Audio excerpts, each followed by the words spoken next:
Fantasy Football Show. Hello everybody and welcome to Clash of the Correspondents, the weekly show from Planet FPL, where we bring on two of our correspondents whose teams are playing each other this weekend. My name is Suj. And my name is James.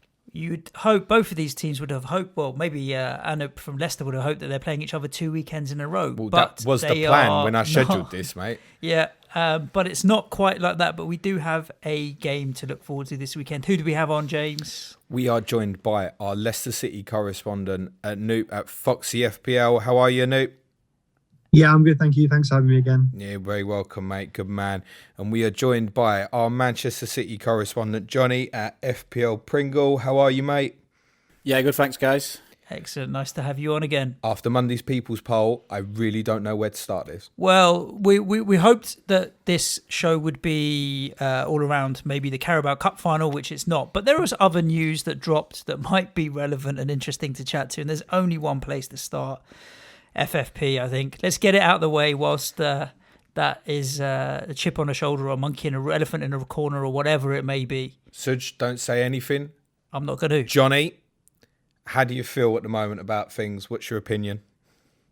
Well, I think the original reaction for me on Friday was shock because obviously we've known that these investigations have been going on, but some journalists that report on City in December did some articles basically saying that City were going to get away with it. They were going to get a slap on the wrist again, another fine. There's been sort of radio silence until Friday, and then it's come out, obviously, this big news, this fine and this ban. So I think, obviously, it was quite a shock at first. And what's the feeling amongst the support at the moment? I know we're recording this on Tuesday night, so it's actually pre the West Ham fixture. So I know obviously you'll be there and you'll probably get a better feeling of it tomorrow. But from like forums, the community, etc., what's the feeling amongst City fans at the moment? There's a lot of mixed feelings. Obviously, it's very emotional. I think the first emotion everyone felt was anger again. Sort of the anger felt towards UEFA. Obviously, there's no getting away from the fact that I think a lot of City fans think that UEFA have it in for us. I think there's anger towards the media as well because of the reporting. It seems like a lot of reporters have just put the boot in on City without giving us a sort of fair crack of the whip, obviously in this appeal process. But it's not all one-sided. I think I've listened to a lot of podcasts about it, both City-based and neutral. And a lot of the City ones are saying they think that the club haven't helped the fans out. They've basically left the fans on the front line to defend the club. And that if it does turn out to be, if the allegations do turn out to be true and we are banned, then there's talks about obviously whether heads will roll at City and whether they should do.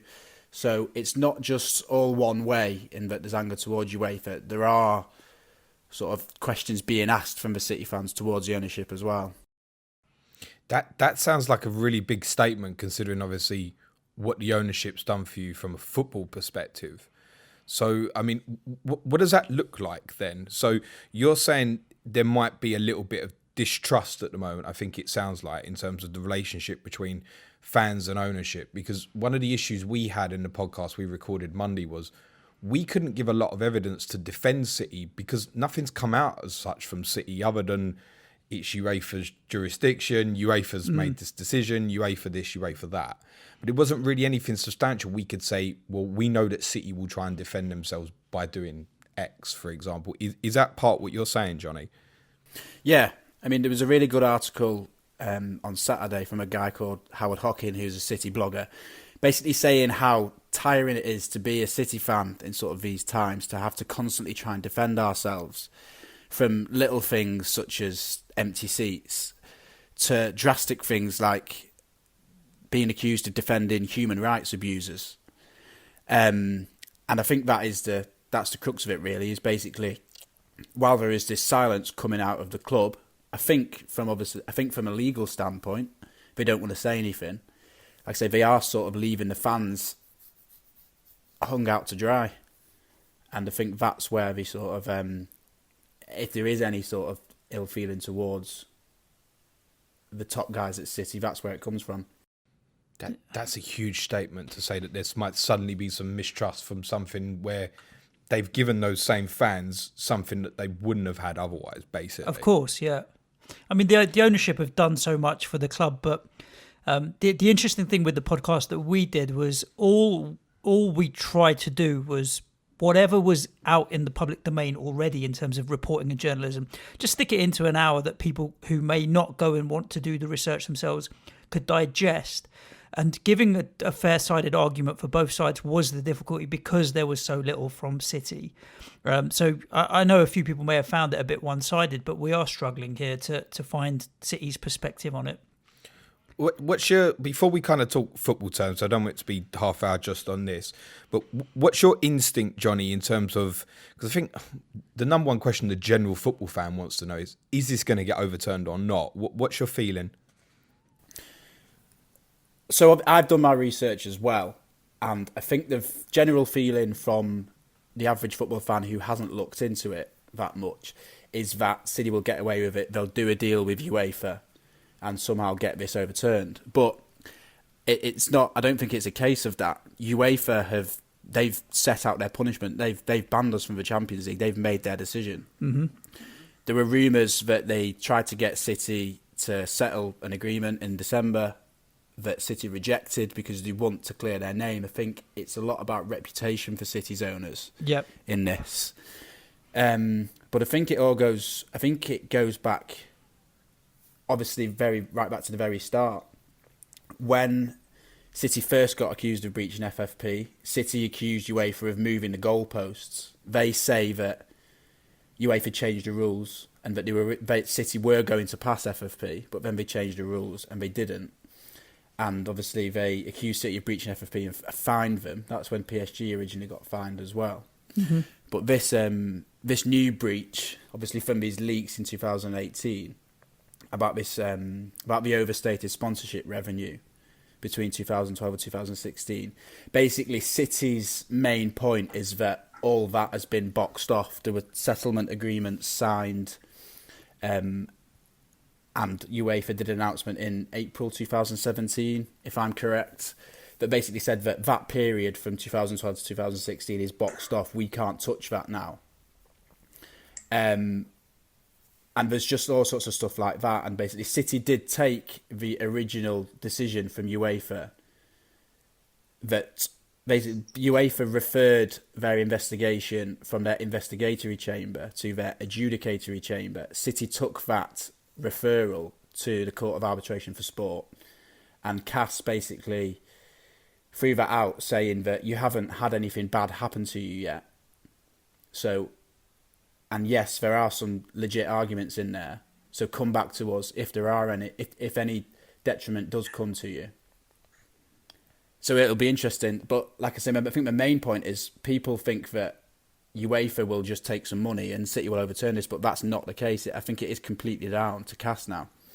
Exactly that. I was listening to like Gary Neville briefly on Monday Night Football pre-Chelsea Man United, and he's absolutely adamant that it'll get turned around. And I'm kind of then I think, have you looked into this at all, or is it just the assumption that a little bit like a few lawyers have said City are so powerful, etc., that it will just come down to that? Because I just still think that's still the perception from people is money will get involved again somewhere in the middle, and probably worst case for City is that there'll be somewhere in the middle. One of the things we spoke about is very briefly, Jonny, last June when you were on 30 and 30, and we actually touched on it briefly, and you said on that podcast that City getting a 1 year Champions League ban would technically be suicide for other English clubs.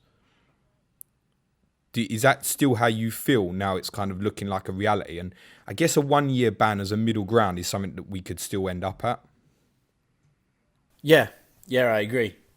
I mean, I think obviously 2 years would be disastrous. That's when you sort of talk about players leaving and the manager leaving and what we have to do to obviously get back into the Champions League after that and comply with FFP regulations. But 1 year, I suppose last year I was more thinking we've just done the domestic, the domestic treble. We didn't know how good Liverpool were going to be this year. But I think 1 year would be okay. I think we'd just about get away with 1 year. I think you'd manage to convince your players to stay. You'd obviously have Pep for next year as well. But yeah, I think if it was longer than 1 year, I think that's where you really do get into trouble. Yeah, I think we'll come back round to Guardiola and players. We obviously want to get Anup in on the conversation. Anup, how's things at Leicester, mate?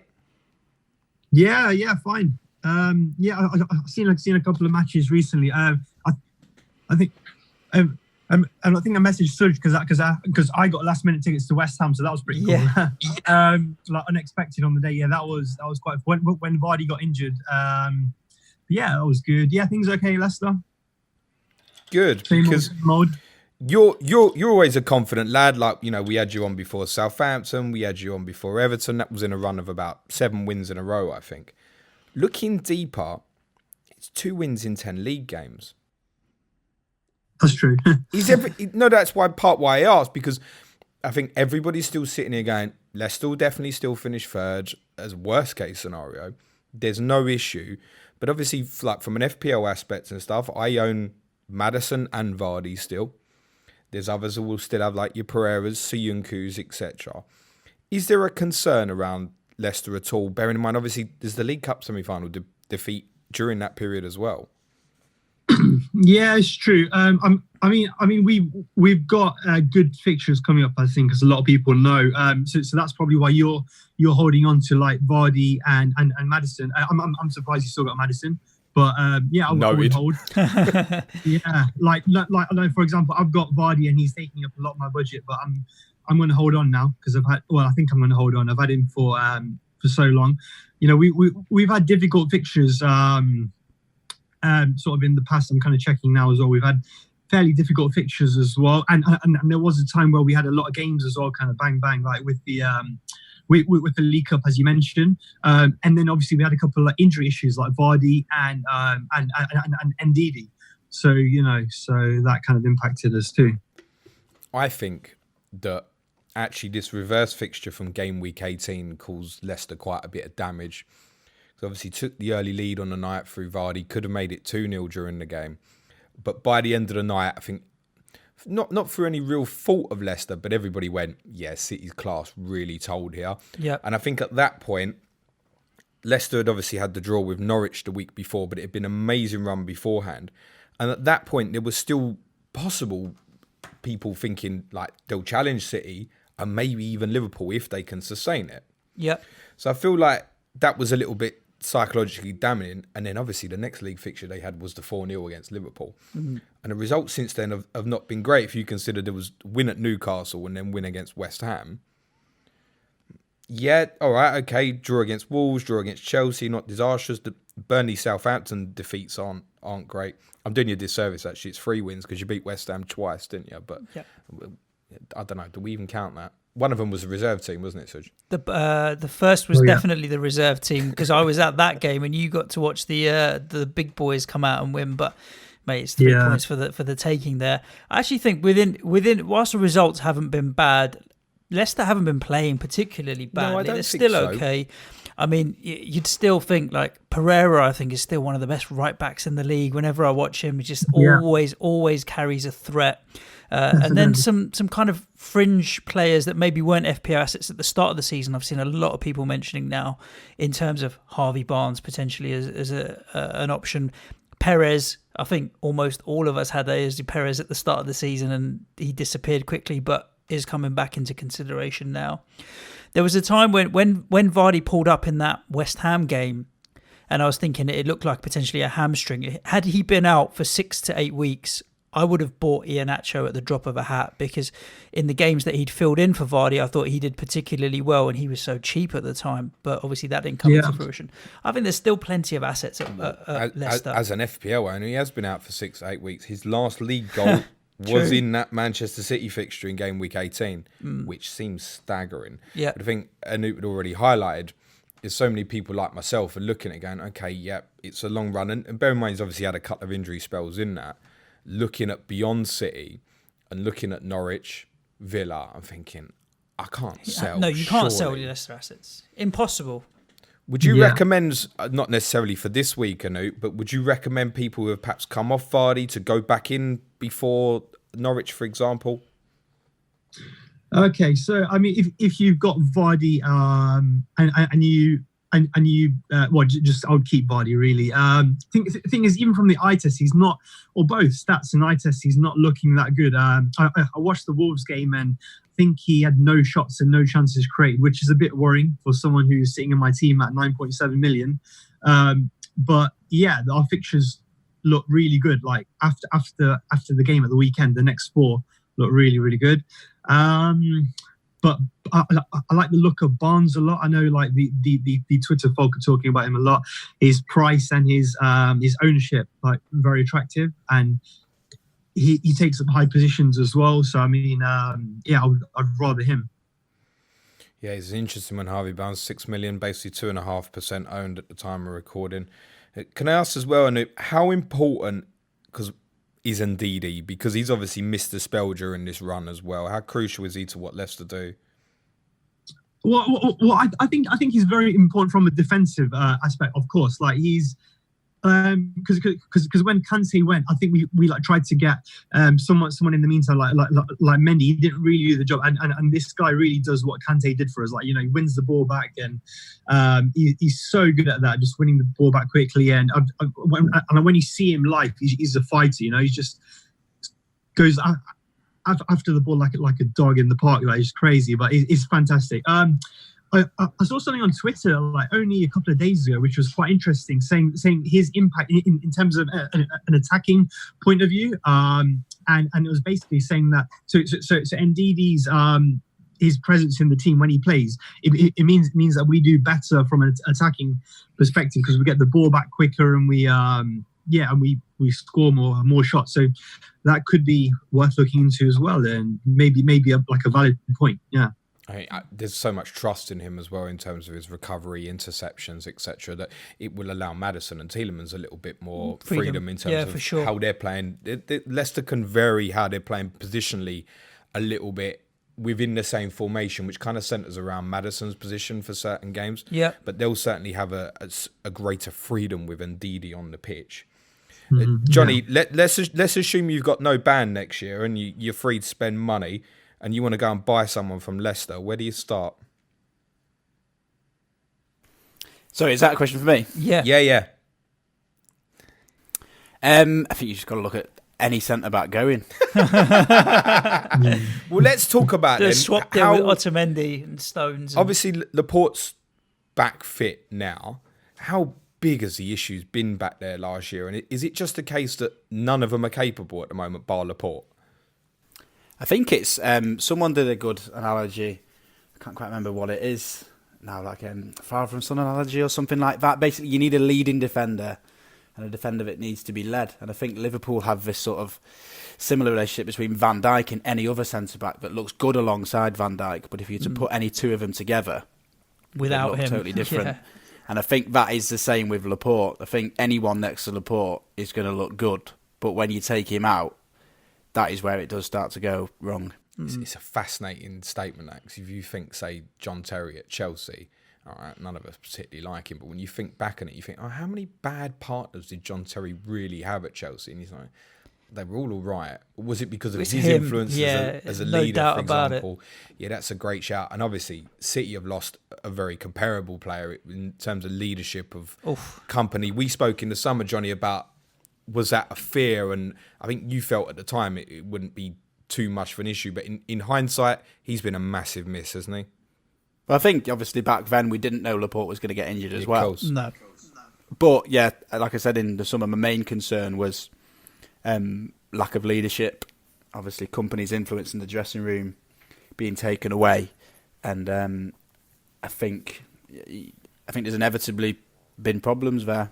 That you can tell players like Kyle Walker and De Bruyne have tried to step up, but Company is just such a big character. You can tell there's been a drop-off. I think the thing with Company as well was that he was there when you weren't good as well. So he had that whole, he'd carried the whole journey. He was through a signing him. with no expectation. Exactly. As a young promise, as I spoke before, the idea was potentially he was going to be a midfield player. But it's turned into such a beast of a centre half. What a brilliant footballer. Jonny, tell me the most important question today. How many more weeks before I can buy Leroy Sané again in FPL? Because my finger's been itching for a few weeks now. As this is going out on Thursday, I'll be careful. I think he's back, you know. Yeah. I think he's back. I just saw, I think it was Ben Dinnery who tweeted, the injury guy, who said that he's back in training. So I think he's going to start on the bench tomorrow. Oh, yeah. I don't mind losing to your 6-0 if Leroy Sané scores or 6 and is in my FPL team. We have to be a little bit careful now. Like, for example, there's no point me asking Jonny what he thinks the team will be at Leicester when he doesn't know what the team was against West Ham. That's true. But what I would like to ask Jonny is, for example, John, if Aguero is in that team against West Ham, do you then think he doesn't play against Leicester, for example? Again, it's just impossible to say. Yeah, asking someone to predict the City lineup is just the worst question. You may as well ask my man the lottery numbers on Saturday. All right, Jonny, what's the lottery numbers on Saturday? He's got just as much chance of getting those right. I think the logic behind the simplistic logic in the FPL community is that Aguero is City's first choice striker, and so he will start the big game. So you'd assume he would start away at Real Madrid, which would mean Jesus starts at Leicester, which means Aguero starts at West Ham. But then Leicester is such a big game as well. And also, Pep hasn't hesitated to put Jesus in for the big games. I mean, like I say, there was a real spell in the 17-18 season. Jesus started away at United. I think he started away at Liverpool in the Champions League, you know. So it's not just necessarily a case of Pep plays Aguero in the biggest games. Sometimes he just drops Jesus in there. Do you think Pep has a strategy around it all? Because he always he's a tactical mastermind and what have you. But you've been under more pressure this season, especially in the league and what have you, where sometimes he's made decisions that you don't necessarily always see the logic or the strategy behind it, and you think, is he just doing whatever he came to mind on the day? But I'm not sure. I don't think he just rocks out in the morning and goes, well, I'll throw a dart at the board and see where it sticks. It might just be a little bit more experimental. No, I've heard people say that he knows like 3-4 games in advance what his teams are going to be. I think it's very well planned. Would you agree with that, John? Yeah. I mean, like I say, I've spoken to a mate that I know that works at City. He was the one that said that. He was the one that told me that Pep knows in advance which one of Jesus or Aguero he plans to play. But you just can't tell. Or both. We don't know. And quite often it's both. He knows, but we haven't got a clue. There's nothing rationale-wise to work out that we can see. You get things like Aguero and Jesus both playing together at Villa out of nowhere, and you're like, oh, what's he doing here? The thing with the City assets from an FPL point of view is that, like Mahrez and Aguero, you take the rough with the smooth, they'll still be one of the highest top 10 point scoring midfielders and attackers that are out there, which they are now. So, you know, just kind of deal with it. Who do you own at the moment, Jonny? Just De Bruyne. Same as all of us. You tweeted 14 days ago or so, which I shared with the community about saying, like, essentially, when it's all said and done, the only one you can trust is him. Is that where you're still at with it? I think long term, yeah. And someone made a very good point in response to that, in that it wasn't really a point because everyone's got him. And to be fair, they were right. It's not really advice that get De Bruyne on your team because everyone has him. So is there go on, carry on. Short term, obviously I've seen people put in Aguero and Mahrez in. I think that's all right for 2 or 3 game stints. Like, so if you see a run of 3 games where maybe Jesus has a niggle, yeah, bang Aguero in there. Obviously you've seen Mahrez picked up a little bit of form around the Villa game. Yeah, stick him in, but they're never going to be long-term prospects. They're always going to be a transfer out. Is there, therefore, with that in mind, one of the things I'm considering, Jonny, is there any advantage potentially in selling De Bruyne? I mean, it's the question with all sort of really highly owned players, isn't it? And I suppose if you'd have asked someone after that City game when Vardy scored, should you sell Vardy? You'd have said no, but obviously if you had and you'd have put, say for example, Aguero in for him, you'd be laughing all the way to the bank. So you just can't tell. I think obviously one of the players who you'd consider bringing in for De Bruyne is Son, who's just been obviously taken out as an option. Thanks very much. So I think it purely just depends who you're going to put in for him. Mm. Well, yeah, I think that was the obvious one I was thinking was not before Leicester, but afterwards was potentially De Bruyne to Son, which needs complete reassessment of where the funds go, I think. Because when you look at it, you go, okay, look, it's a tough fixture at Leicester this weekend. And we know with KDB, the fixtures kind of doesn't matter, as proven, like the game at Arsenal and that. Then it's the blank of obviously the final. Then it's United away, Burnley at home, fine. Then most likely a blank again against Chelsea. And then Liverpool at home after the international break in April. And you go, well, how much am I really potentially missing out on? But then the flip of it is, we still think there's a possibility. I don't know if you're aware of anything, Jonny, of a potential double game week in game week 29. Yeah, I mean, I've been aware of that. It could be a double game week imminent, and you want to have De Bruyne for that, because that could be damaging if you don't have him. Mm.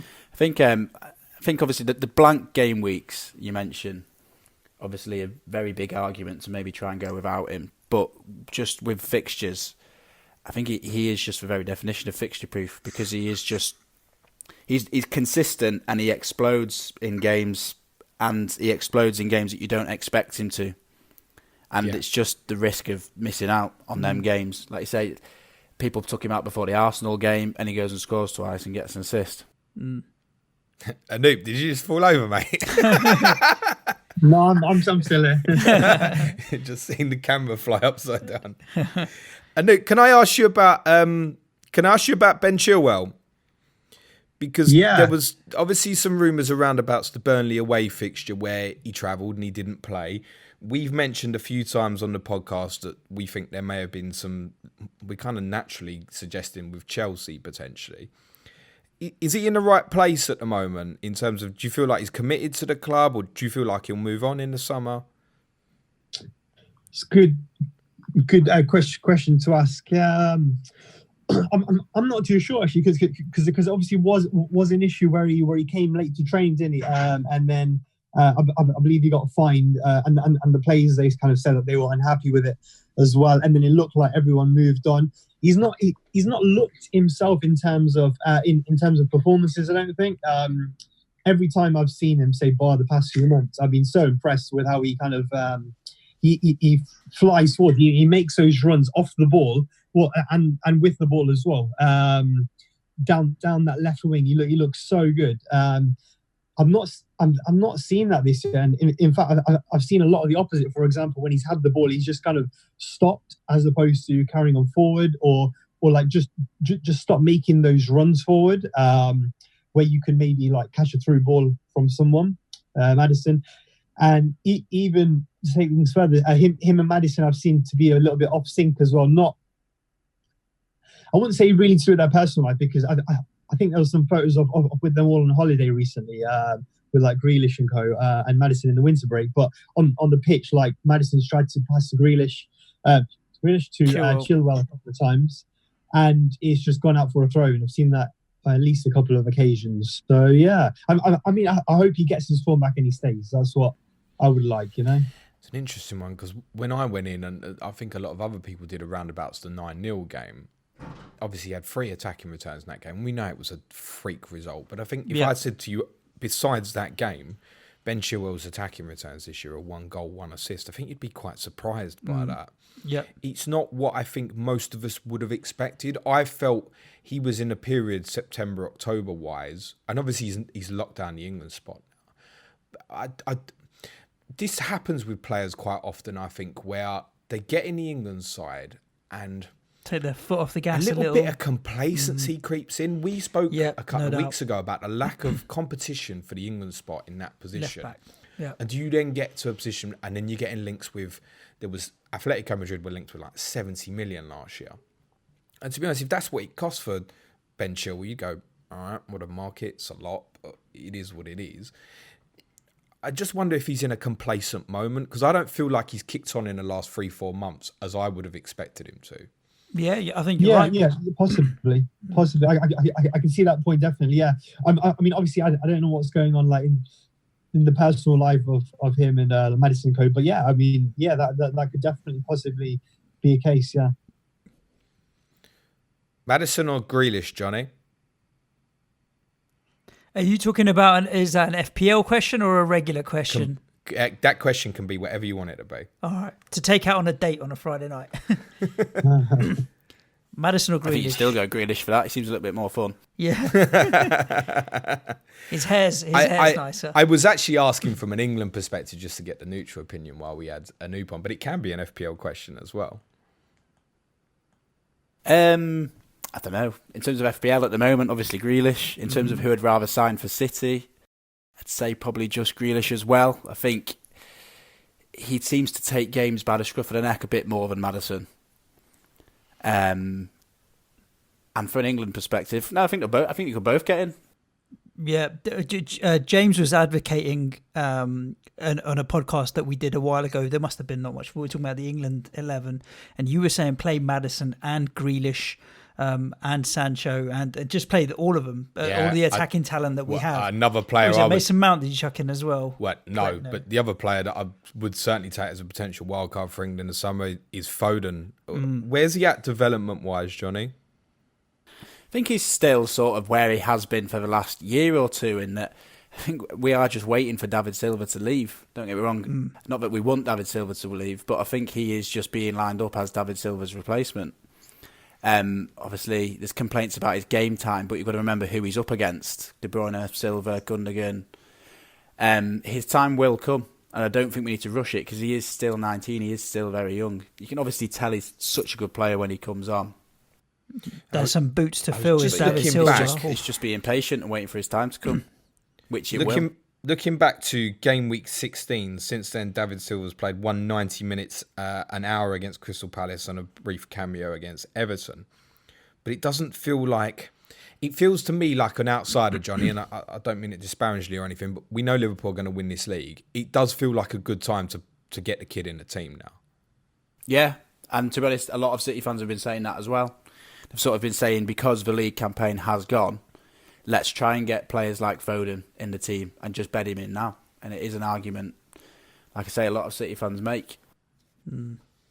Yeah, I mean, he's in that same period that David Silva's not played a lot. 55 minutes at Arsenal. I watched the game. I thought he played fine. He had 82 minutes against Everton and half hour basically away to Villa. That's basically about it. It doesn't feel enough. No. If David Silva's been out for a part of that period as well, it just feels like he should have had a lot more minutes. A few more minutes for sure. It's sort of coincided with obviously other systematic changes as well. We've gone free at the back in a lot of games. Yeah, true. Obviously, you saw yourself at Tottenham, James, that Pep played Rodri and Gundogan as holding midfielders. So it's not just that he's naturally slotted in to David Silva's sort of left of a free role, because we haven't played the 4-3-3 as much this season. But I think part of the going to the free was, I think we all felt there was a time sort of when Walker and Mendy were playing really well for you, not this season, but previously, that a back three was really on the table for you. It felt like when it's happened this time, it's been more to make up for deficiencies. I know obviously Laporte played in that system at Sheffield United, but I think it was designed very much to sort of outmaneuver how Sheffield United want to get runners into channels, and you just on that night completely nullified that threat. But I think otherwise it was done to cover up for Laporte not being there. That's how it's felt to me. Yeah, definitely. I think that Pep said as much in his press conferences, basically saying that the 4-3-3 is how he wants to play, because it obviously it helps us dominate games and stop counter-attacks. But without Laporte to basically be at the back and help stop those counter-attacks, because he's probably our most mobile centre-back, Pep has to make a judgment because we were conceding too many chances. And so going free at the back was his solution. It's interesting to see. I think it's going to be a very good tactical game this week. I think Leicester will go and attack and City only go and attack, really, don't they? Fascinated to hear from both you guys as we do predictions for what you think will happen this week. Anup, what are you thinking? Hopeful to pick up a result? Yeah, I'm going to say 1-1. 1-1. What are you thinking, Jonny, as a score for this weekend? I don't think Anup's far wrong there, to be fair. I wouldn't be surprised if you saw, like you say, sort of a semi-rotated City team, the intensity not too high with the Madrid fixture coming up. But like I said before, it is an important game, and it just depends on which City shows up. You know, are you gonna hang your hat on a score? Bias City fan says 2-1. I'm going to go with 2-2. I think both teams struggle a bit at the back. Maybe Leicester less so, but City are just such an attacking... I tell you what, I hope it's not a great game, because by that time I'm bound to be steaming pissed. Yeah, that's true. We're going to be in Manchester, so if Manchester City win... Is it your live? It's the live show, isn't it? It's the live show. Don't ask questions like, is it? Why aren't you coming? Yeah, exactly. It is the live show. Johnny's got the excuse of being in Poland. You'll still only be an hour and a half down the road in Leicester. Yeah, I think it's a bit more, but I've got okay. So it's my cousin's birthday party, and I've got something else. But I can try and come after. Yeah, you never know. Digs holes, doesn't he? Yeah. I think Manchester City will win this weekend. I think 2 or 3-1. I think I always feel with City that under no pressure, they can be a very dangerous beast if they play well on the day. I understand what Jonny's saying about intensity, but if they're at it, they won't necessarily need it. I don't think there's any concerns for Leicester in terms of top 3 position because of everybody else faltering behind them. I think in other seasons there would be, though. I think panic would be setting in with the actual points tally they've got. And I'm not sure they're in the best place right now, but I think beyond this game, they'll have a good run. I agree with you. You know what we need to ask Jonny before we finish, and it's not FFP related. Jonny, who's going to take your next penalty? Edison. Yeah, you just don't know. It's such a strange one because we're so good in penalty shootouts as well. Why does Kevin De Bruyne not take them? This is what I say. That's what I say the solution should be. I just don't get... De Bruyne is the best kicker of a football, probably in world football. We agree, mate. Yeah.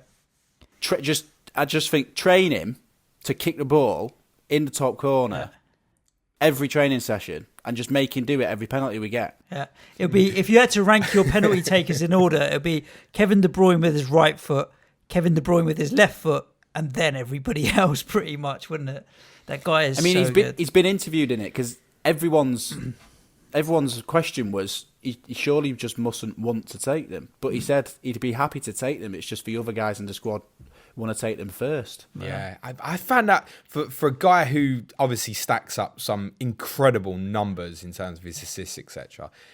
I found that a little bit staggering that I think none of us have seen him take one other than maybe the odd shootout, but I think we all know he would be the best penalty taker. Yeah, he could do anything. Staggering. Mad. But to be fair, he's taken one for City and he's missed it. Oh, right. Against Everton at home in 2016. Conversation over.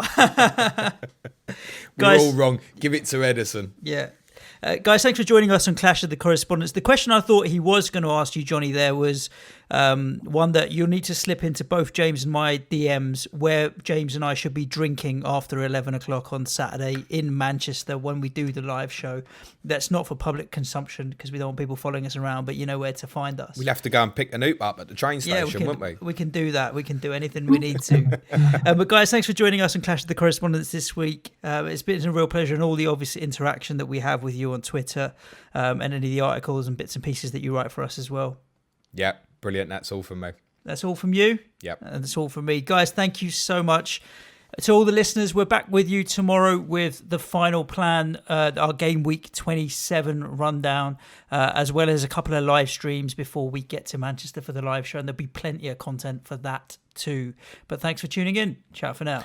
Good luck, lads. Good luck this weekend. Jonny, good luck in the Carabao Cup final as well. Cue music, man-child.